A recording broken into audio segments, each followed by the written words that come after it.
Hello बच्चों, कैसे हैं आप। आई होप कि आप सब अच्छे होंगे, स्वस्थ होंगे।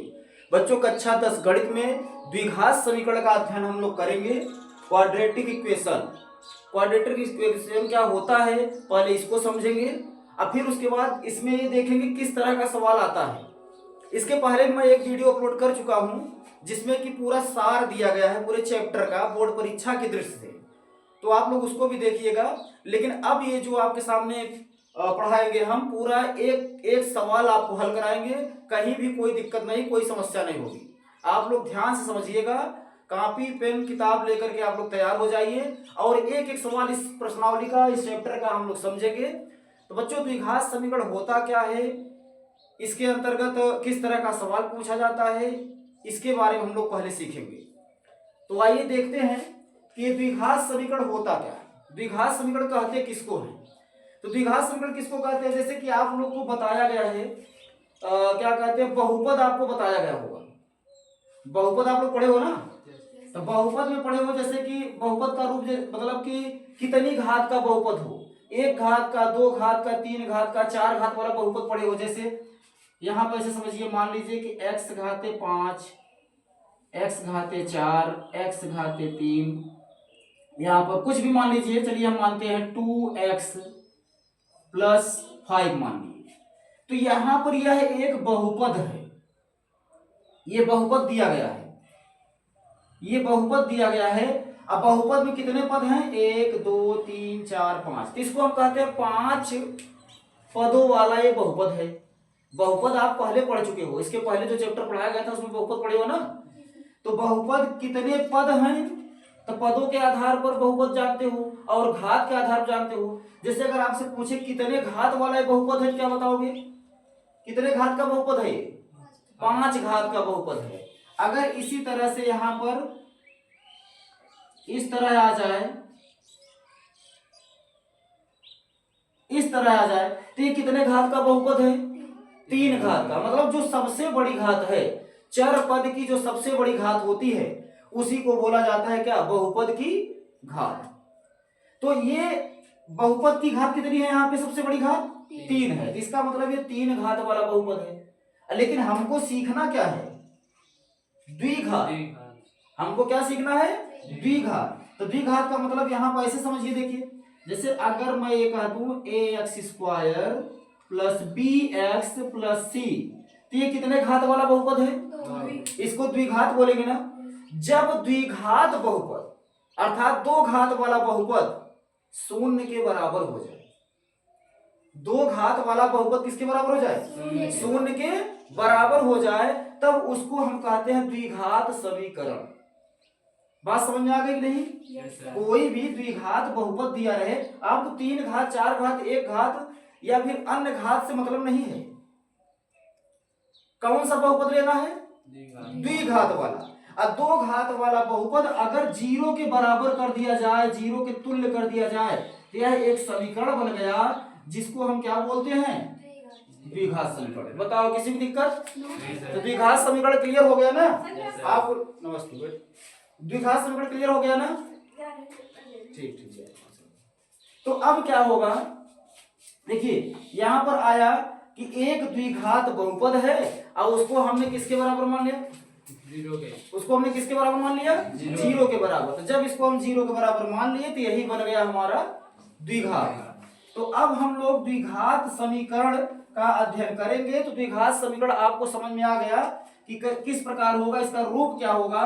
तो द्विघात समीकरण का जो व्यापक रूप होता है, व्यापक रूप, द्विघात समीकरण का व्यापक रूप क्या होगा, अभी अभी आपने देखा क्या, ax² plus bx plus c, ये क्या है, द्विघात बहुपद है।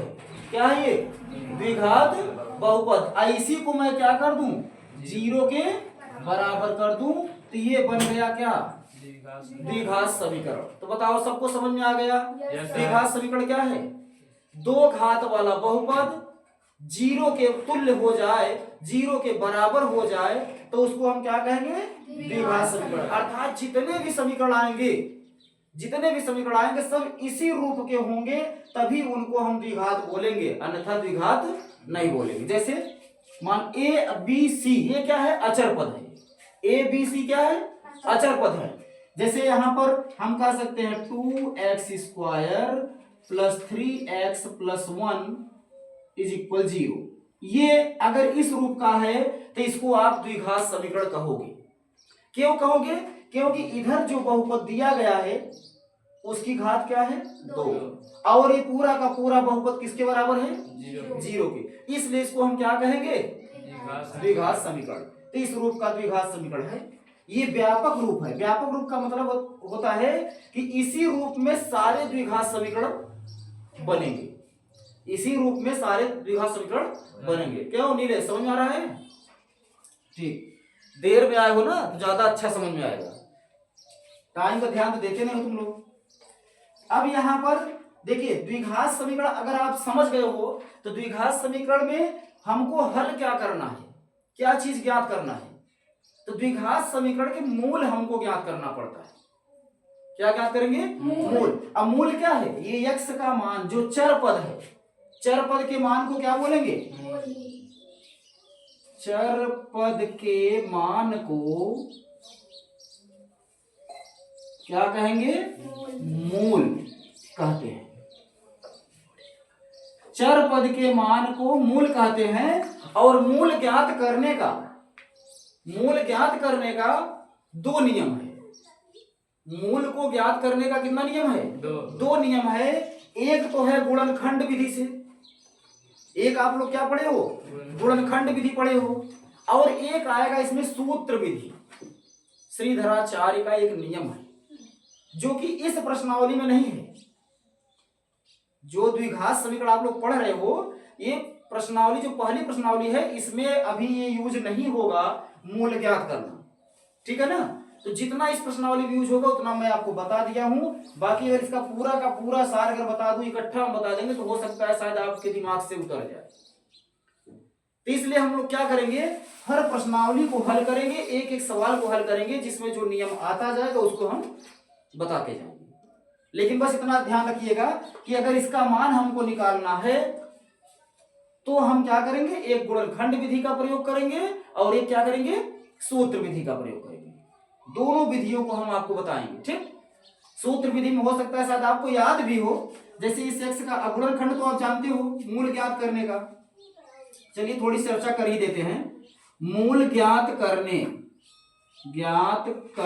की विधि, मूल ज्ञात करने की विधि, मूल ज्ञात का मतलब x या चर का मान। इसको ज्ञात करने की 2 विधियां हैं। एक है क्या, गुणनखंड विधि, एक है दूसरा नंबर क्या, सूत्र विधि। क्या है, सूत्र विधि। सूत्र विधि क्या है, श्रीधराचार्य ने बताया था, उन्होंने नियम दिया था कि जैसे जिस चर का मान निकालना है, जैसे इसमें x का मान हमको निकालना है तो x बराबर होगा -b प्लस माइनस b²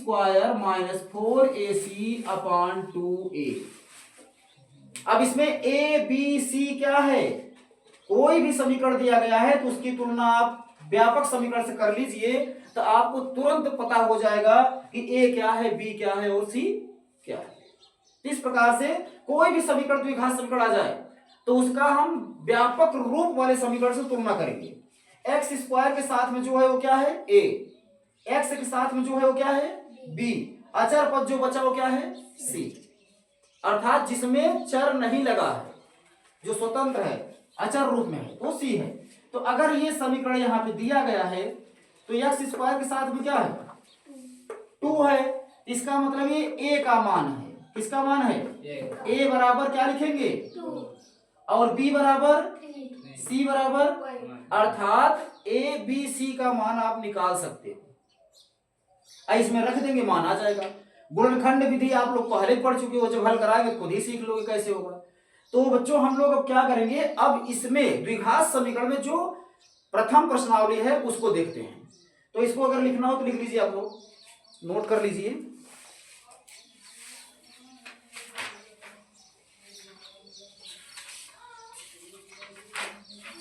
अच्छा, इसमें कुछ चीजें और भी आ सकती हैं, उनको भी यहां पर बता दें, इसी प्रश्नावली में आ सकता है।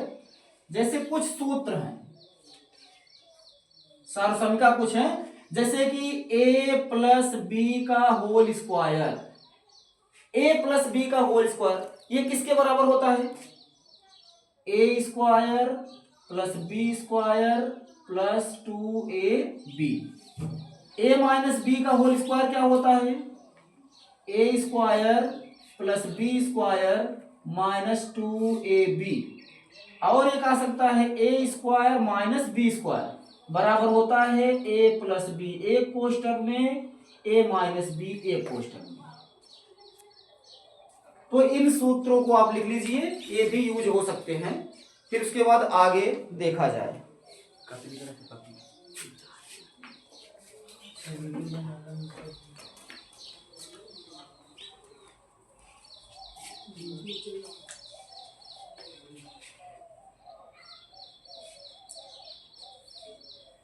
ठीक है, इसको मिटा दें।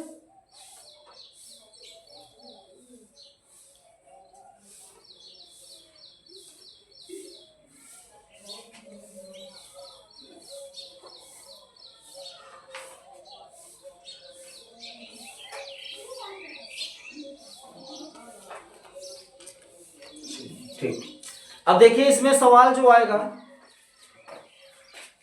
तो इसमें प्रश्नावली 4.1, ये प्रकाशन कौन सा है भाई?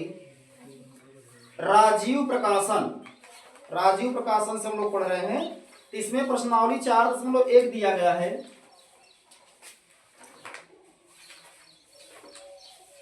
प्रश्नावली 4.1, इसमें पहला सवाल दिया गया है, निम्नलिखित समीकरणों को मानक रूप में लिखिए। कहाँ है? निम्नलिखित समीकरणों को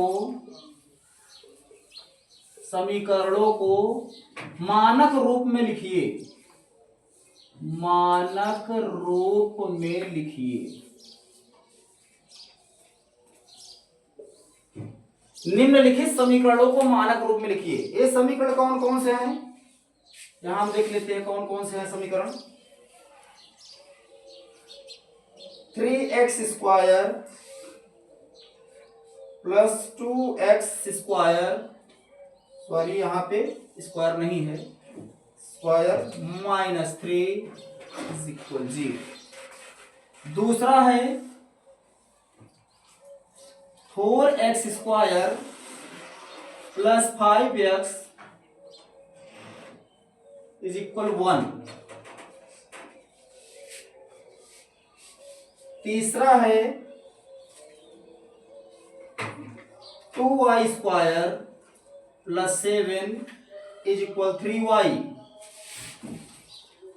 चौथा है यहां पर 7y square is equal 2y minus 1। देखिए इसमें 4 सवाल दिए गए हैं, ध्यान से समझिए। ये 4 सवाल दिए गए हैं। इन 4 के चारों सवालों को द्विघात समीकरण के मानक रूप में लिखना है। द्विघात ए भी है, द्विघात ए है, द्विघात ए है, द्विघात ए। इसको किस में लिखना है? मानक रूप। अब मानक रूप आपको यहां हम सॉल्व करेंगे। साल में पहला वाला सॉल्व करेंगे। मानक रूप आपको बताया गया है। मानक रूप क्या होता है पहले समझ लीजिए। मानक रूप, द्विघात समीकरण का मानक रूप क्या बताए थे अभी? ax square plus bx plus c बराबर 0। इस रूप में अभी बताए हैं आप लोगों को। यही है मानक रूप ना। इसी रूप में इसको लिखना है। ये रूप क्या कहता है? ये रूप क्या कह रहा है बताइए? ये रूप कह रहा है कि 2 घात वाला पद पहले लिखिए, चर पद की 2 घात वाला मतलब बड़ी घात वाला पहले, फिर उससे छोटी अर्थात अवरोही क्रम में लिखिए।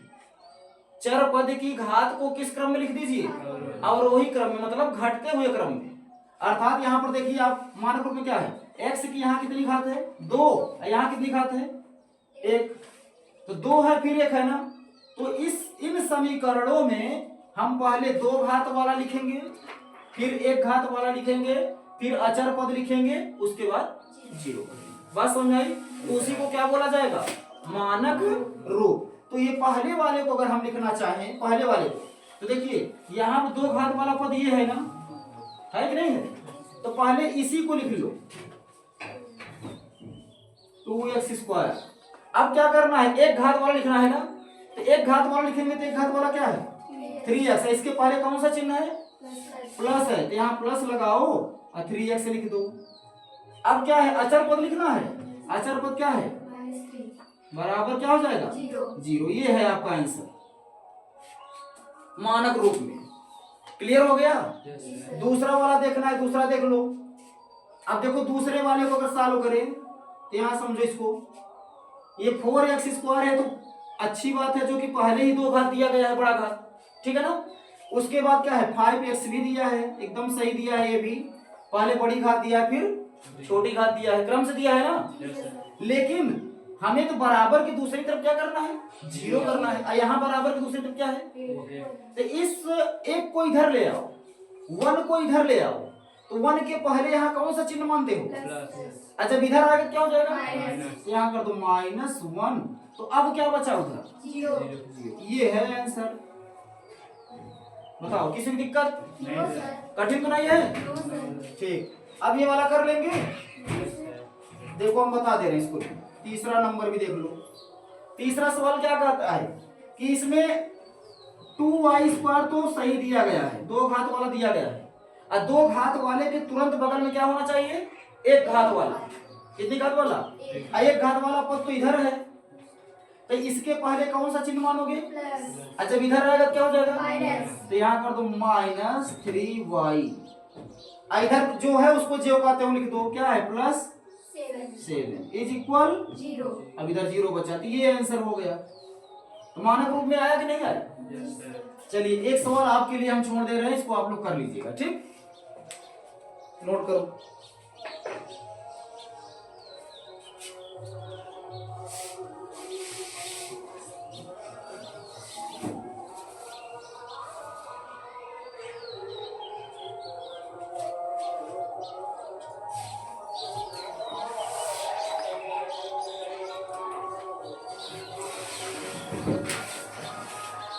ठीक, मिटाएं इसको।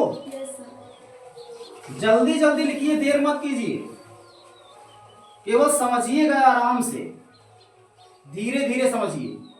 समझने में जल्दबाजी मत करो, लेकिन नोट करने में जल्दबाजी करो, लिखने में जल्दबाजी करो। देखिए अगला सवाल, दूसरा नंबर, कर जांच कीजिए कि क्या निम्न द्विघात समीकरण है। कह रहा है, दूसरा सवाल है, जांच कीजिए कि क्या निम्न समीकरण, निम्न द्विघात समीकरण है, द्विघात समीकरण है। ये चेक करना है, यहाँ पे कह रहा है चेक करके बताइए कौन कौन सा, बहुत ढेर सारे समीकरण हैं। इसमें दिया है x+1 का whole square is equal to x-3। ये दूसरा सवाल है, इसी में दिया गया है। चलिए यहाँ लिख देते हैं हम। दूसरा सवाल दिया गया है x square -2x is equal -2, यहाँ पे दिया है 3 - x। काफी सवाल है, ढेर सारे सवाल दिए हैं, 8 सवाल हैं इसमें। तीसरा सवाल x - 2x + 1, x - 2x + 1 is equal x - 1 x + 3। आगे दिया है, चौथा नंबर सवाल दिया गया है। चौथा सवाल दिया है बच्चों x - 3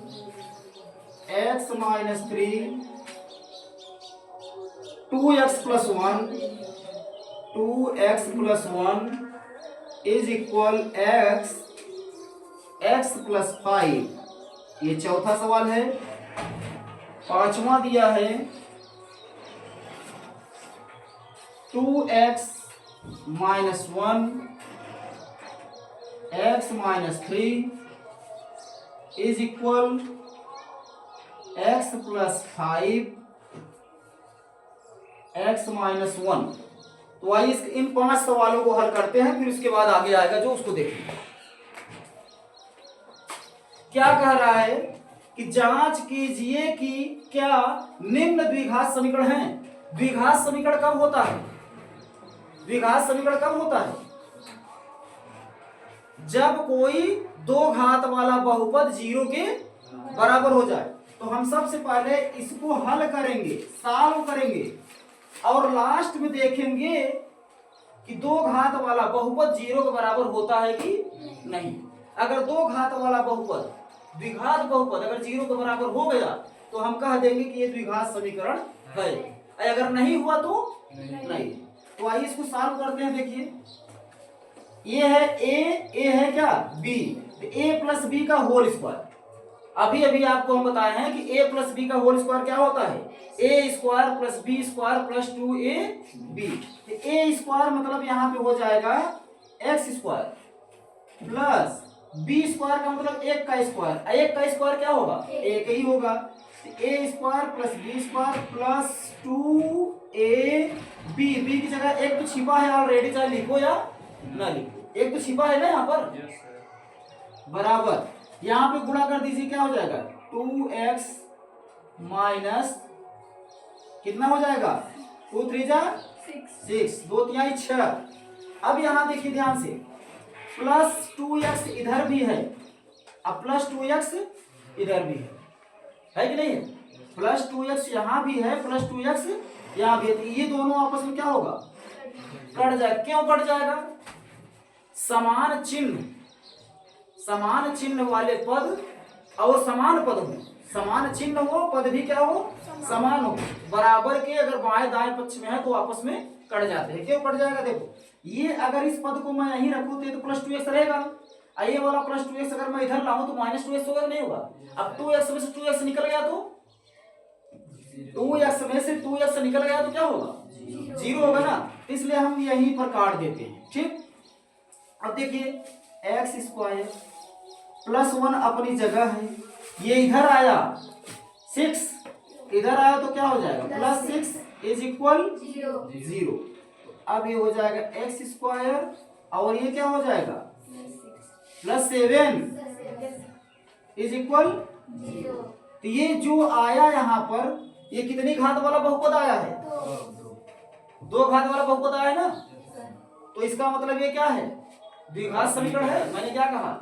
जब दो घात वाला बहुपद 0 के बराबर आ जाए तो उसको हम क्या कहेंगे? द्विघात समीकरण। तो अतः ये क्या है? हाँ, अतः यह द्विघात समीकरण है। द्विघात समीकरण है। समझ में आ गया सबको? Yes sir. ठीक,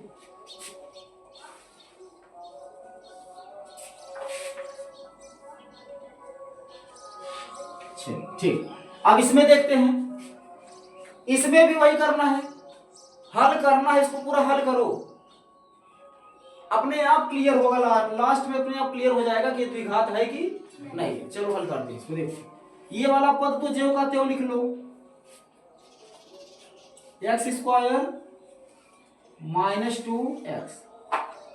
ठीक, अब यहां पर गुणा कीजिए। -2 है ना, -2 का गुणा 3 में करेंगे तो क्या हो जाएगा? -6। ठीक, अब ये क्या हो जाएगा? माइनस माइनस प्लस, ये हो जाएगा 2x। इतना तो कर लोगे। अब यहां देखना मत काट देना 2x। क्यों? क्योंकि यहाँ पे चिन्ह क्या है? विपरीत है। इधर माइनस है तो इधर क्या है? प्लस है। अब नहीं कटेगा। क्यों? क्योंकि इसको मैं इधर लाऊंगा तो ये भी क्या हो जाएगा? माइनस। अच्छा, माइनस माइनस होगा तो क्या होगा? जुड़ जाएगा ना। चिन्ह तो माइनस का ही लगेगा, लेकिन क्या होगा? जुड़ जाएगा। चलिए लिख देते हैं यहाँ पर x² - 2x। इसको इधर लाइए तो ये भी हो गया क्या? -2x। और 6 को इधर लाइए तो क्या हो जाएगा +6 बराबर क्या बचा 0। मतलब दाहिने पक्ष के हर पद को उठा के हम बाईं ओर ले आएंगे।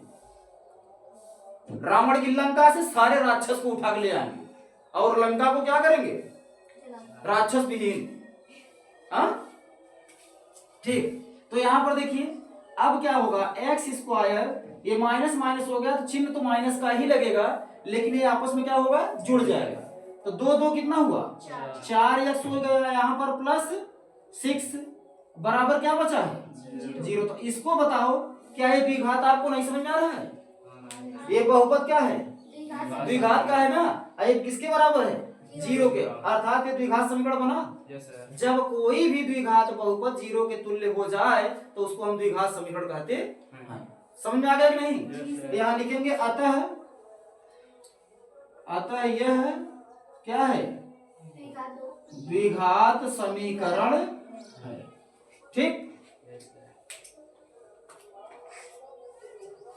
समझ लीजिए फिर उसके बाद लिखिएगा। अब इसको देखिए, यहां भी हमको सॉल्व करना है। सॉल्व करने के बाद ही लास्ट में हमको पता चलेगा कि द्विघात है कि नहीं है। तो यहाँ इन 2 कोष्टक अगर लगे हुए 2 कोष्टक तो बीच में काहे का चिन्ह है इंटू का है कि नहीं है? यहां भी इंटू है, यहां भी इंटू है। तो ठीक है, इसको हम गुणा करते हैं। x का गुणा जब x में करेंगे क्या हो जाएगा x², अब प्लस जब 1 में करेंगे तो x, -2 का गुणा प्लस x में करेंगे क्या हो जाएगा, अब माइनस प्लस क्या होता है -2 1 9। ठीक, इसी तरह इसको भी कर लीजिए, x का गुणा x में करेंगे तो x², यहां करेंगे तो 3x, अब माइनस का गुणा करेंगे तो टोटल चिन्ह चेंज हो जाएगा, ये क्या हो जाएगा माइनस। तो ठीक है, यहां पर देखिए मैंने आपसे बताया कि समान पद और समान चिन्ह, पदों का मान क्या हो बराबर हो और चिन्ह भी क्या हो बराबर हो, और समीकरण में अगर बराबर के दोनों पक्षों में दिए गए तो क्या होते हैं कट जाते हैं। यहां देखिए x² है, एक ही x² है ना, प्लस में है, इधर भी क्या है प्लस में है, एक ही है, तो इसलिए ये क्या होगा कैंसिल। क्यों कैंसिल हुआ? क्योंकि जब इसको मैं इधर ले आऊंगा तो माइनस हो जाएगा। ठीक, तो इस प्रकार से अब आगे देखिए, बाकी सबको एक तरफ कर लीजिए। यहाँ पे x क्या है प्लस में, और यहाँ पे 2x क्या है माइनस में, तो 2x एक प्लस है एक माइनस है, तो यहाँ पे घट जाएगा ना।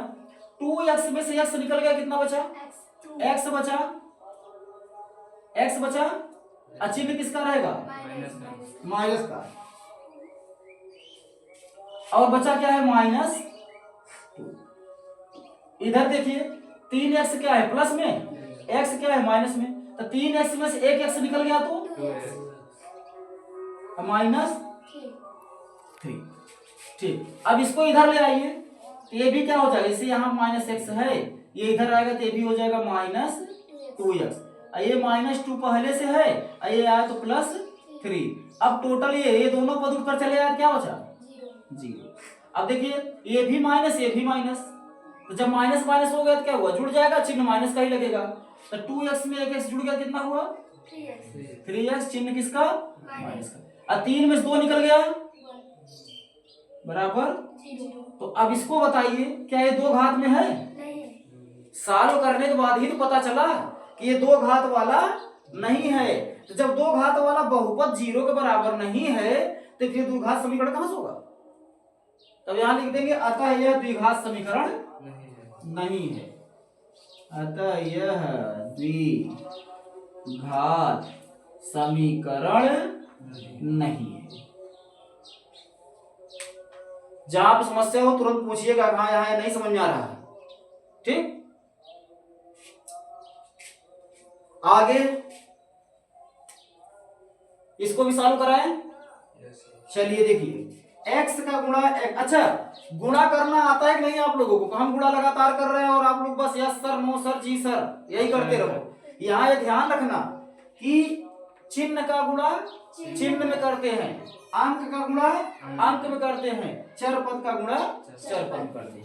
तो बताइए यहाँ प्लस है यहाँ प्लस है, प्लस प्लस प्लस लगाएंगे नहीं, यहाँ एक है, यहाँ क्या है 2, एक का गुणा 2 में करेंगे क्या आएगा 2, x का गुणा x में करेंगे तो x², यहाँ पर प्लस x का नम x, अब 3 का कीजिए माइनस है, यहाँ प्लस है, माइनस प्लस माइनस 3 दूनी 6x 6x, आइए हो जाएगा क्या प्लस माइनस माइनस 3 का नम 3, इधर भी कर दीजिए, x कोष्टक खोल दीजिए, x² प्लस 5x 2x², ये वाला इधर लाइए तो प्लस है क्या हो जाएगा माइनस x²। अब यहाँ पर देखिए ध्यान, इसी को हल कर लीजिए, 6x में से 1x निकल जाएगा, क्या बचेगा 5x, अब -3 है, अब इसको भी इधर लाओ, 5x यहाँ क्या है प्लस में, इधर लाओ बराबर 0, 2x² में से 1x² निकल जाएगा, 2x² में 1x² क्या बचेगा, एक ही x² बचेगा ना, तो यहाँ लिख दे रहे हैं। आइए -5x है, यहाँ पर भी क्या है -5x है, दोनों जो माइनस माइनस है तो जुड़ जाएगा, चिन्ह माइनस का ही लगेगा, तो क्या हो गया 10x। अब यहाँ पर अंक में अचर में केवल 3 है, 3 रहने को बराबर, तो ये क्या है द्विघात है कि नहीं है, तो यहाँ लिख देंगे यह द्विघात समीकरण है। ठीक, अब यही तरीका यहाँ भी बनाएंगे, तो कर लोगे आप लोग कि नहीं हो पाएगा, तो ठीक है, इसको आप लोग अपने कर लीजिएगा, नोट कीजिए।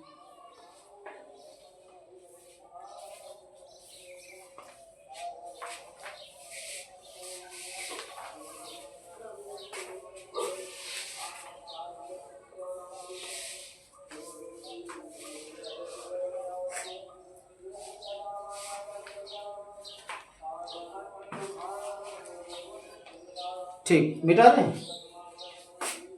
अब तो कर सकते हैं, जब समझ लिया आप लोग क्या दिक्कत है करने में।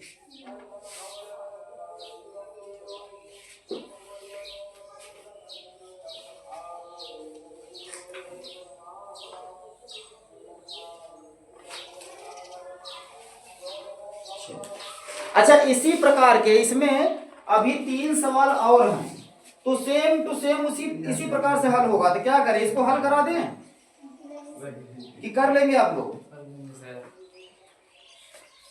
ठीक ठीक है, तो अगला सवाल देखिए, इसमें तीसरा नंबर सवाल है।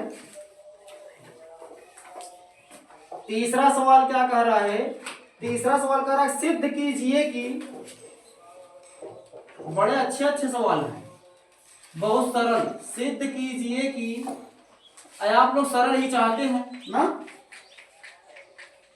5x² plus 6x plus 9 is equal 4x² plus 8x plus 7 एक द्विघात समीकरण है, एक द्विघात समीकरण है, ये सिद्ध करना है।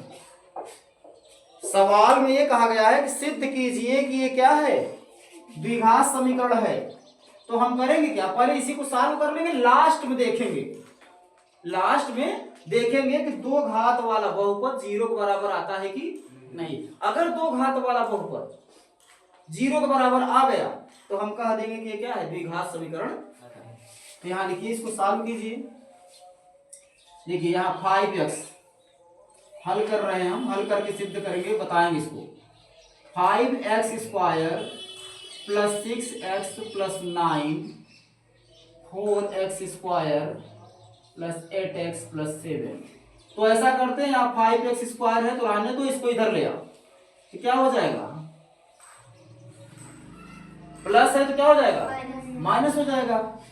अब उसके बाद यहाँ पर प्लस 6x पहले से है, मतलब मैं ऐसा करता हूं, देखिए आप लोग इस तरह भी कर सकते हैं, इस पूरे पद को लिख करके इसको पूरा बगल में लिख दीजिए। हम क्या करते हैं, जैसे 2 घात वाला है तो 2 घात वाले को उठाकर उसके बगल में रख देते हैं, फिर एक घात वाला लिखते हैं, एक घात वाले को उठा के बगल में लिख देंगे। यहाँ कोई दिक्कत तो नहीं हो रही आप लोगों को? ठीक। अब यहाँ 6x है, इसके बगल में इसको ले क्या आ जाएगा -8x हो जाएगा, प्लस 9 है और 9 के बगल में -7 हो जाएगा ना, बराबर क्या बचा? अब बताइए 5x² में 4x² निकल गया तो x², 8x में से 6x निकल गया तो 2x, वो भी किसमें? और 9 में 7 निकल गया तो किसमें? प्लस में। अब बराबर। तो अब बताइए ये कौन सा समीकरण है ना? तो हो गया, सिद्ध तो हो गया। अब यहां लिख दीजिए, अतः यह द्विघात समीकरण है।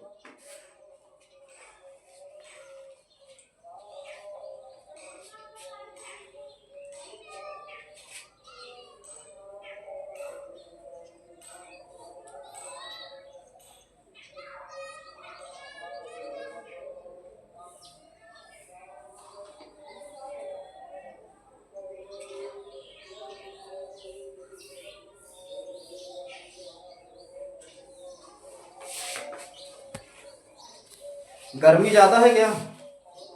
नहीं मन लग रहा है क्या पढ़ने में? मीठा है इसको?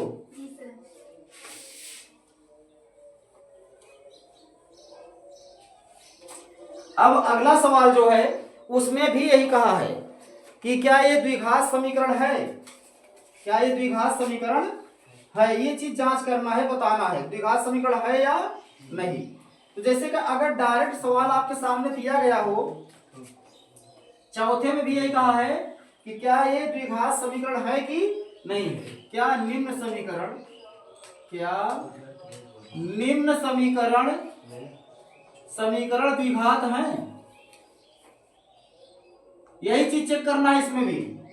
तो क्या है, जैसे पहला सवाल दिया गया है, बहुत सरल है ये, 3x² + x + 4 = 0। तो बताओ इसमें हमको क्या बताना पड़ेगा कि द्विघात है कि नहीं है? द्विघात है ना? क्यों है? क्योंकि द्विघात बहुपद 0 के बराबर है, इसलिए क्या है? द्विघात। अब कोई दिक्कत? इसी प्रकार से एक सवाल और दिया है, कर लेंगे ना इसको? तो ठीक है, इसको हम हल नहीं कराएंगे। दूसरा वाला दिया है, कर रहा है √2x² + 7x - 1/3 = 0। इसमें पूछ रहा है द्विघात है कि नहीं है। तो इसमें क्या द्विघात समझ में आ रहा है आप लोगों को? बताओ जल्दी से नीलेश, क्या है? द्विघात है? हमको भी तो लग रहा है द्विघात है।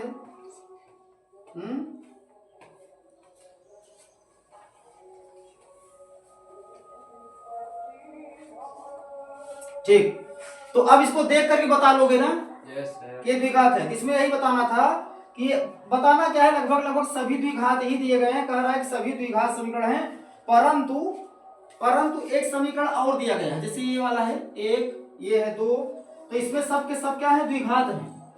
चौथे वाले सवाल में कहा है कि 2-3 समीकरण दिए गए हैं, कह रहा है कि ये सब के सब क्या है? द्विघात है।